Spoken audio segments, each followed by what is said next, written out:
எல்லாருக்கும் வணக்கம். எல்லாரும் எப்படி இருக்கீங்க? வீடியோக்குள்ளே போகிறக்கு முன்னாடி நம்ம சேனல் இப்போ தான் ஃபஸ்ட் டைம் பார்க்குறீங்க அப்படின்னா மறக்காமல் நம்ம சேனலை சப்ஸ்கிரைப் பண்ணிடுங்க. அப்படியே பக்கத்தில் இருக்கிற பெல் ஐக்கானையும் ப்ரெஸ் பண்ணிடுங்க. இப்போ வாங்க வீடியோக்குள்ளே போகலாம். இது பார்த்திங்கன்னா புளிச்ச மாவு கொஞ்சம் எடுத்து வச்சுருக்குறேங்க. அது கூடவே கொஞ்சமாக புளிச்ச தயிரும் சேர்த்துருக்கேன். இது ரெண்டையும் நல்லா மிக்ஸ் பண்ணிவிட்டு நம்ம ரெசிபியெல்லாம் இது செய்ய போகிறது இல்லைங்க. இது செடிகளுக்கு தாங்க ஊற்றி விட போகிறேங்க. இந்த ரோஸ் செடி அப்புறம் காய்கறி செடியெல்லாம் இருக்குது பார்த்திங்களா, அதுகளுக்கெல்லாம் ஊற்றி விட்டோம்னா பூ நல்லா வைக்குங்க. காயும் பார்த்திங்கன்னா காய் செடிகளில் நல்லா வைக்குங்க.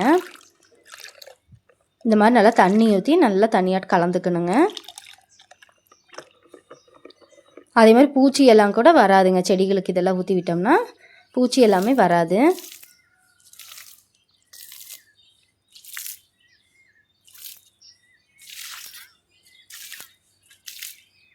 ரோஸ் செடிக்கெல்லாம் பூ நல்லாவே வைக்கிங்க.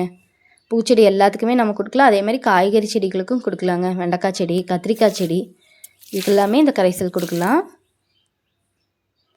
இந்த சிகப்பு வெண்டைக்காய் செடி பாருங்கள், இது செடியா இல்லை மரமானே தெரியாத அளவுக்கு ஹைட்டாக போயிட்டே இருக்குதுங்க. விட்டால் அந்த உயரவே முட்டிட மாட்டிருக்குது. பாருங்கள் எவ்வளோ ஹைட் ஆயிடுச்சுன்னு. காயும் நல்லா நிறைய வைக்குதுங்க. இந்த செடிகளுக்கும் கொஞ்சம் எல்லாம் ஊற்றி விட்டுருக்கேங்க.